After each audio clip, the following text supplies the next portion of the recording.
is a tweet here from PlayStation. And you're wondering why PlayStation does not want this deal to go through. This is the main reason why Jim Ryan is terrified right now of this thing going through and why he's going to do everything in his power to stop it.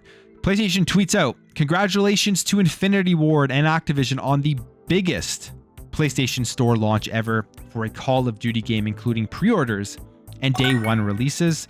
Call of Duty Modern Warfare 2 is now available for PlayStation 4 and PlayStation 5. The biggest Call of Duty PlayStation Store launch ever."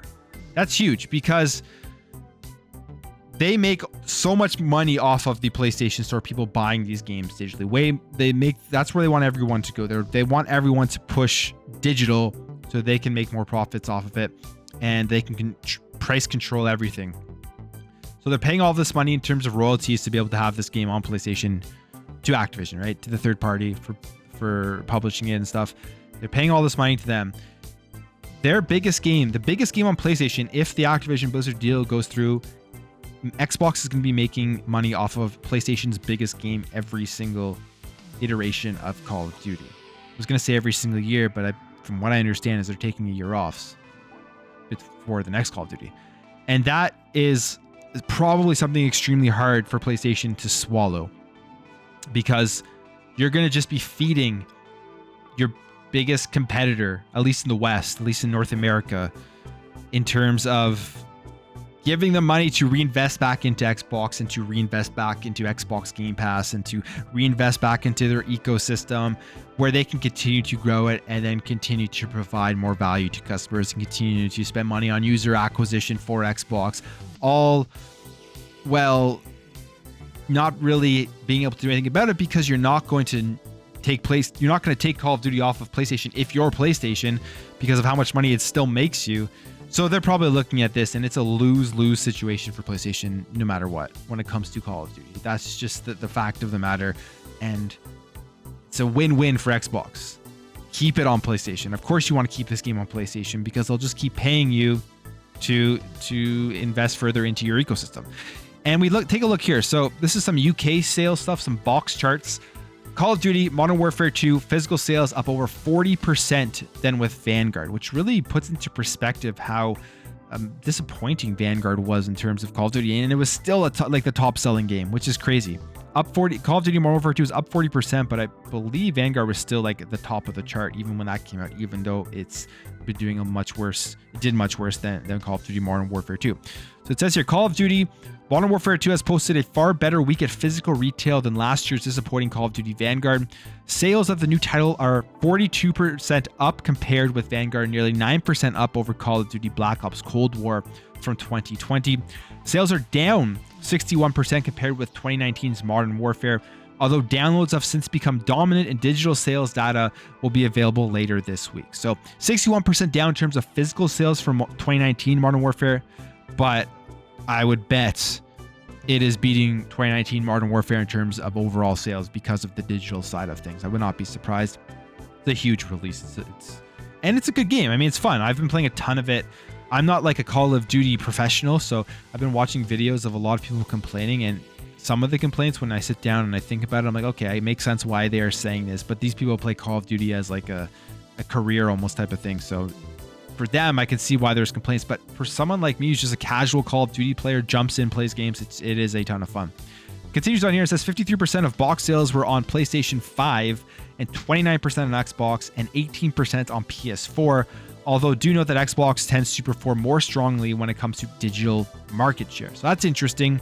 53% are on PS5, so way more people are buying Call of Duty in the UK boxed versus on Xbox. And yeah, it makes sense. Xbox is, I would say, definitely the more digital platform because of Game Pass, because of their ecosystem.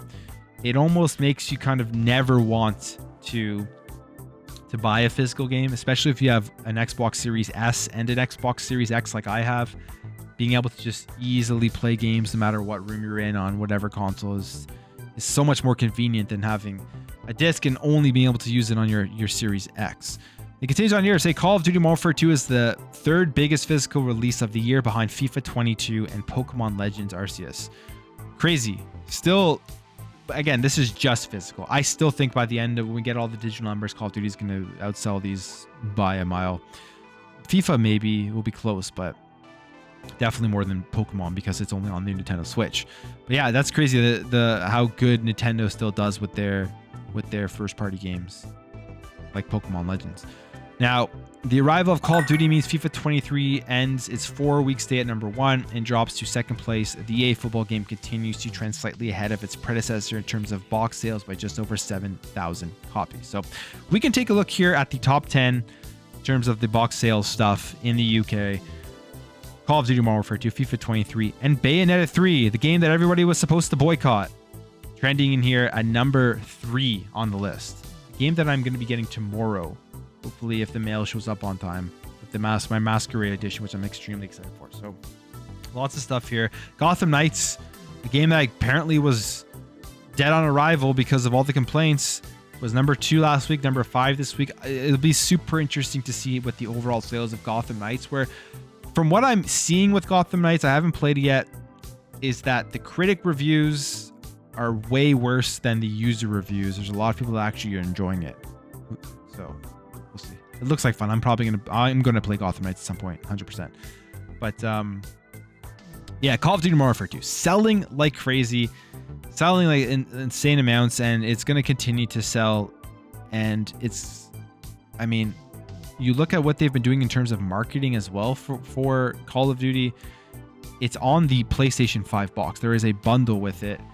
The logo is all over it. So all of that stuff, once the deal, or if the deal, I shouldn't say once because we just don't know, if the deal goes through, is all going to switch over to Xbox with the marketing, which will be great. But like I've said in my videos too, I don't want Xbox to do what PlayStation does with Call of Duty. Absolutely not. It'd be hypocritical for me to complain about it here and then cheer it on if Xbox does it. I absolutely do not want them to do that. I'm completely okay with Xbox being the nice guy when it comes to Call of Duty and making sure there is content parity, because it's more about the community of gamers who play Call of Duty than the corporations. I don't care about that. It's like the reason I'm upset that PlayStation is doing it is because Call of Duty is a massive community, and giving exclusive content to one user base it divides the community, and that's not what you want with games like this. You want everybody to be on the level playing field and have all the same content and be able to do everything the same, because the only people benefiting from